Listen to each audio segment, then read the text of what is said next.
morning, boys and girls, and welcome to How to Rock second grade with Miss Hal.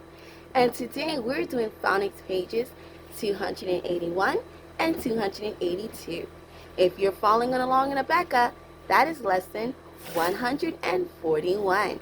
Now, boys and girls, I'll give you a moment. Go ahead and grab those books and join me in for have some fun with some phonics and language.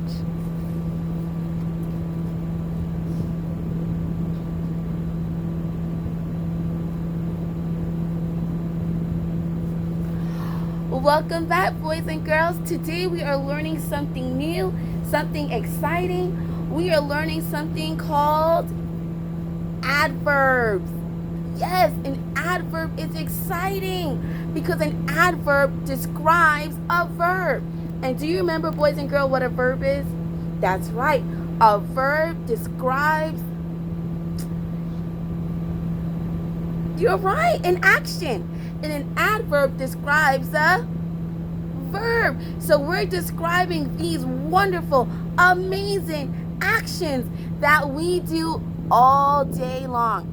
We have adverbs, and adverbs helps to move our sentence along by describing our verbs.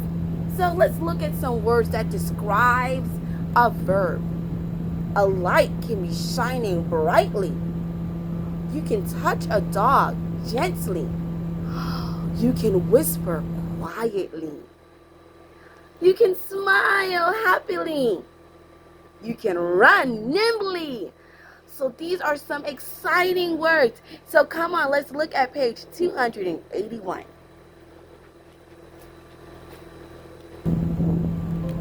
Now at the very top of page 281, it tells us what an adverb is. And it says, an adverb is a word that describes a verb. Awesome. And it gives us an example. So let's look at the example. It says, when I saw the spider on my foot, I yelled loudly. How did I yell? Loudly, boys and girls.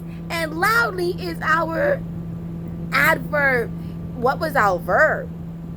Yelled, because that's what I did. And yes, if I saw a spider, I would yell. I would, oh my goodness, a spider! And I will probably run away, which is also an action word. That's also a verb. And today's adverb that we talked about was loudly, because that is how I yelled. I yelled loudly because I was so scared of the spider. Now let's look at number 1. Read the sentences, write the verb and adverb on the line. So not just the adverb, you're going to write the verb and the adverb. Let's take a look. The sun shone brightly. Who did what and how did they do it? Sun? No, that's the noun. Sun is what the sentence is about. That's the subject. Shun? Yes, that's what it's doing. It's shone, but how did it shone? Brightly. Excellent job, boys and girls. So we're writing shone brightly. Now let's look at the next one. The wind blew gently. What 2 words are we writing on that line? Blew gently. Very good. Well, today it doesn't look like the wind is blowing very gently because we're in for some good rain. Grazed quiet. Ooh, I gave you the answer right away. Let's go back and read the sentence. The deer grazed quietly.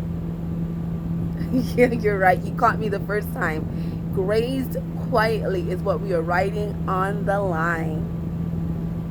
And the next one. The mountain goats climbed nimbly. Climbed nimbly. Very good. We watched happily. Watched happily. Very good, boys and girls. Did you notice something about those verbs and adverbs? Yeah, they're right next to each other. Isn't that awesome? Yeah, that's awesome. Let's look at number 2. In number 2, you're going to read the sentence and add your own adverb. Let's be creative. Many adverbs end in ly. Hint, hint. We ate our picnic. How do we eat it? Some people had their picnic loudly. Some people had their picnic quietly. Some people ate their food quickly. Why do you think was that? Yeah, because sometimes on the ground there are ants, and the ants wants to join the picnic, so they eat the food too, so they could eat quickly. That's an adverb that you can use. Let's go to the next sentence. A chipmunk chattered. A chattering chipmunk. Chipmunks talk really fast. So, excitedly. Yes, that's a good way to think of a chipmunk talking. Excitedly, because they're talking so fast. Very good, boys and girls. Let's go to the next one. A blue jay scolded. Now, if you're in my class, we've seen those blue jays on the limb of the tree out the window, and they can get pretty loud. So a good adverb for this one would be loudly. Excellent job, boys and girls. The river splashed wildly. Yeah, that's a good one. What's another one you can use? Swiftly was a fast-moving river. What else? Calmly. Nice. Smooth river.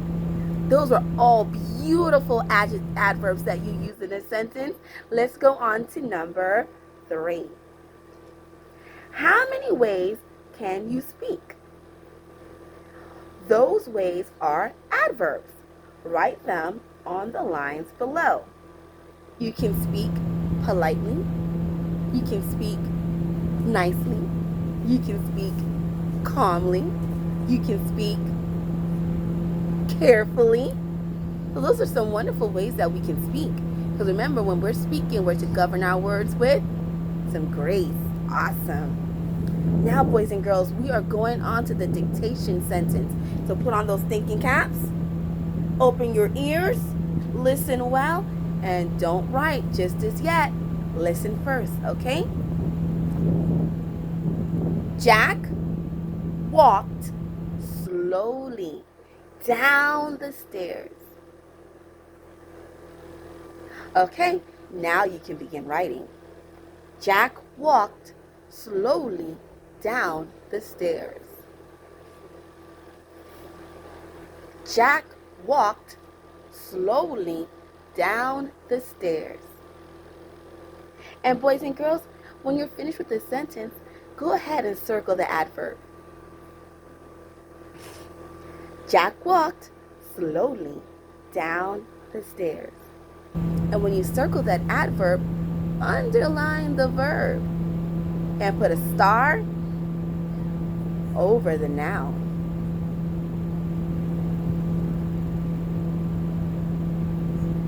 Boys and girls, you are awesome. So if you put a star over Jack, give yourself a high five. Did you underline walk? That's what he did. And did you circle slowly? Because that's how he did it. Did you put a period at the end of that sentence? You did? Excellent job, boys and girls. Let's roll on over to page 282.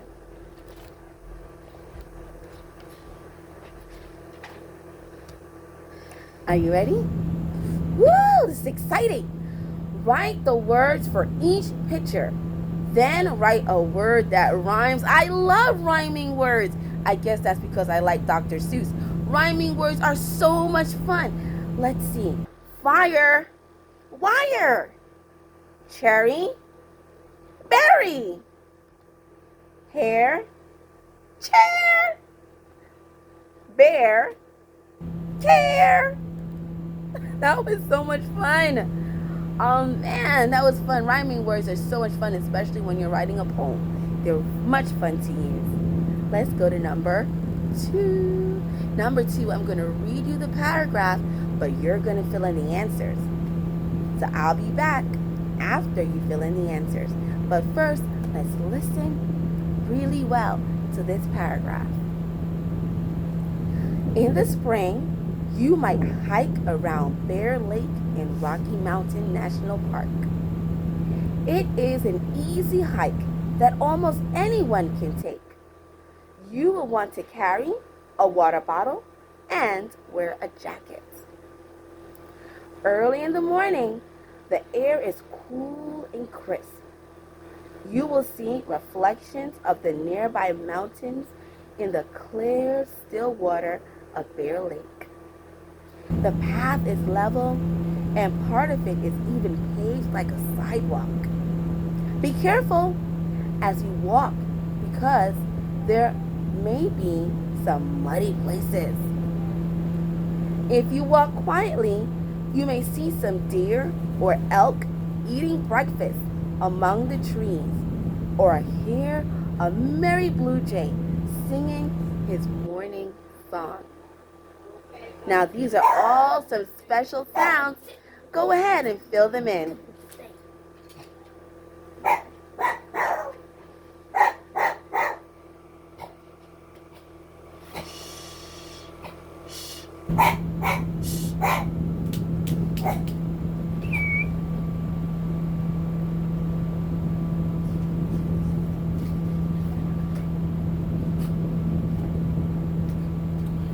Boys and girls, you did such an amazing job with those special sounds. Now, if you had to use your handbook for reading, that's okay. But remember, today, take time to practice those clue words and those special sounds on your handbook for reading, because we're going to need them all through our life.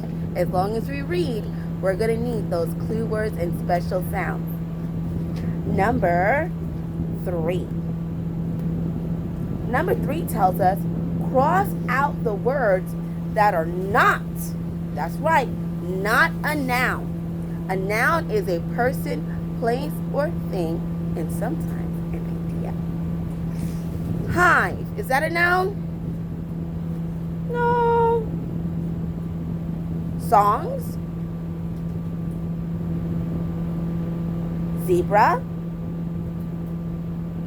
Corn?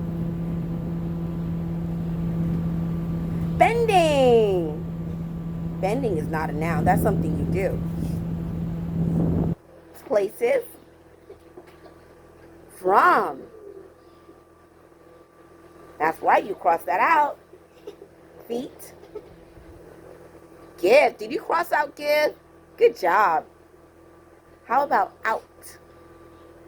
Boys and girls, you did a great job on number 3. If you went ahead and you crossed out bending, and you crossed out from, and you crossed out give, and you crossed out.